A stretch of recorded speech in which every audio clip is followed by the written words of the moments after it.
The film begins with a dream. We see an ultrasound, then a newborn baby and a little girl running through an open field. Suddenly, we cut to our protagonist, Matthew, waking up from this dream on an airplane about to land in France. As he leaves the airport, he calls his 12-year-old daughter, Sarah, to ask how she is and tell her that he will be with her soon. After a short drive along the highway, he arrives at his apartment. Through a walkie-talkie, Sarah asks him to go to her mother's place. Matthew takes a box out of his bag, leaves, and crosses the street to another building, running into his neighbor, Mr. Belkacem, whom he helps inside with his oxygen tank. He then goes upstairs and knocks on the door of his ex-wife, Anna. She greets him with a kiss, but she is giving an online class, so he goes to see his daughter. Sarah lives inside an airtight capsule that filters the air, as she suffers from a severe autoimmune syndrome. Matthew greets her, asks her about the boy she likes, and gives her the box as a gift. She opens it and finds bottles with natural scents from Canada, which surprises her because her father was supposedly going to Marseille. He asks her to look underneath, and she discovers an SD card that she inserts into her virtual reality headset. They are recordings of the Rocky Mountains. Anna finishes her class, and Matthew confesses that he did not go to Marseille, but to Canada, because they discovered a new treatment for Sarah there and have an available spot. Anna is skeptical, since her doctor has not mentioned anything. Matthew explains that it is something new, not yet published, but that it involves moving to Canada. Anna does not want to change her life. She believes that Sarah has already been lucky to leave the hospital and have a routine. Matthew insists that this is not a life. Meanwhile, Sarah video calls other kids who have the same condition, such as her friend Charlotte and Noé, her crush, who calls their group Goldfish in a Fishbowl. Matthew and Anna continue arguing. He wants to decide now, but she prefers to wait and see results. Matthew just wants Sarah to leave the capsule so he can hug her, but Anna asks for more time. He leaves. Sarah continues talking with her friends while on television they report that an unprecedented earthquake has left Sweden and Denmark isolated. At that moment, a tremor hits Paris. The electricity goes out and Sarah's capsule switches to battery mode. She calls her father, who is getting dressed to go out, but on the street, he hears alarms and sees people running. He notices a flock of birds fleeing and discovers the cause. A thick fog rises from the ground and kills anyone who breathes it, spreading rapidly. Matthew runs back and finds Anna by the window. He pulls her away, warning her not to breathe. He tells Sarah that she must stay in the capsule and promises to come back for her. As the fog begins to rise through the building, he and Anna climb to the top floor. Lucian lets them in and Matthew confirms that the fog stops at rooftop level. He seals the door with rags and Anna contacts Sarah, who confirms that she is fine inside the capsule. From the balcony, they observe the city covered by fog, with only the rooftops visible. Then Anna checks the capsule's battery through an app. There are 10 hours of autonomy left. Matthew finds a pair of binoculars and goes up to the roof, confirming that the fog covers everything. Lucian tries to use his phone, but there is no signal. Colette, who has memory problems, suggests going to see her son, but Lucian reminds her of the danger. Lucian looks for an old radio, but it does not work. Matthew wants to go see Sarah, but Anna tells him that he would not be able to hold his breath for that long. Then he remembers Belkacem's oxygen tank. With tools and duct tape, he goes down, breaks his neighbor's window, and finds him dead next to his dog.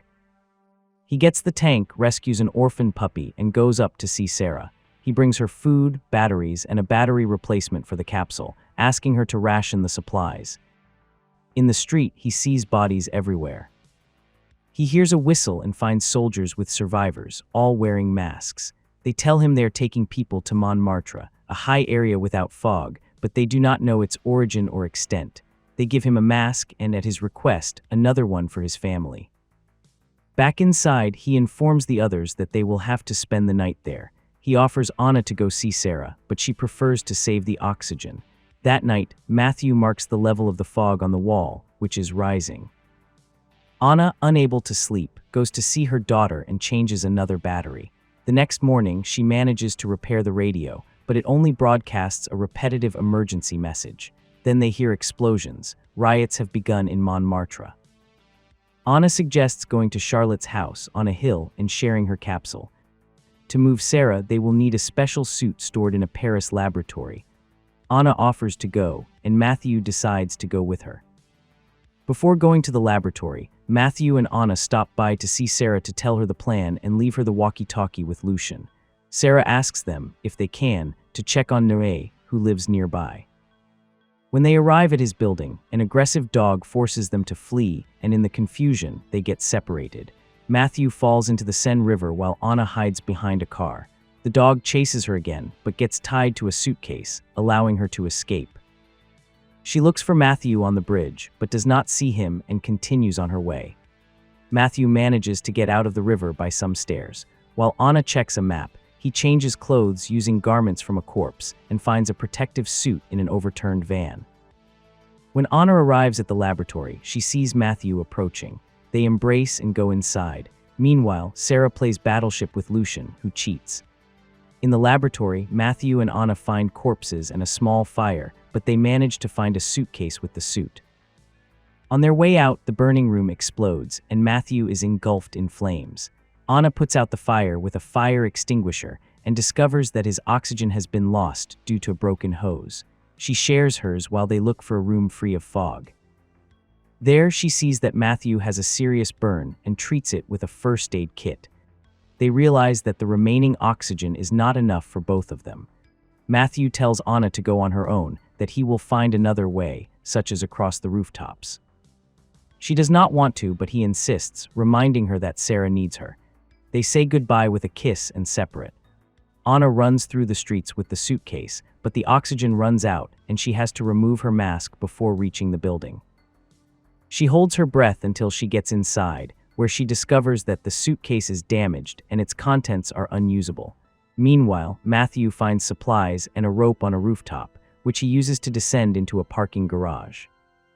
There he finds more supplies, an oxygen tank and a rifle, but an armed police officer appears and orders him to remove his mask. Matthew pushes him and they fall onto a car. They struggle, and he holds him long enough for the fog to kill him. In the apartment, Sarah and Anna talk over the radio. Sarah asks her if she thinks there is something after death. Anna, as a scientist, says that she does not believe in divine causes for the fog, that it must be a reaction to something. The capsule's battery is about to run out, and Anna decides to go change it. Lucian offers to go, but she refuses. She arrives with only seconds to spare, without a mask, changes the battery and leaves. Shortly afterward, Matthew returns and Sarah tells him what happened. He immediately goes upstairs, but finds Anna dead. Devastated, he goes down to the balcony and privately tells his daughter the news. Time passes as the adults try to cope with the situation. A new earthquake shakes Paris and Matthew confirms that the fog has reached their floor. They must leave. He remembers the protective suit he saw in the van and plans to retrieve it to repair Sarah's suit and get oxygen for Lucian and Colette. However, the elderly couple refuses the help. They say they had a good life and do not want to go on without their son. They decide to stay together so that the fog can take them. Matthew says goodbye and goes to see Sarah. She gets angry, fearing that he will die like her mother, but he insists that it is the only option and promises to return. Meanwhile, Lucian and Colette lie down holding hands, at peace with the life they have shared, and wait for the fog to arrive. In the street, Matthew finds the van and retrieves the suit. He sees a motorcycle with the keys in it and decides to use it to return faster, but a boy crosses his path and he swerves sharply, crashing. In the capsule, Sarah tries to communicate by radio without success and becomes frightened when someone enters the room. On the asphalt, Matthew regains consciousness with a head wound. He recovers the suit and the radio and limps toward the building. The pain forces him to stop, but he stands up again when he sees two figures approaching. They are Sarah and Noé. Sarah runs toward him, and for the first time in her life, Matthew hugs her directly. She explains that Noé came to get her because the fog does not affect young people.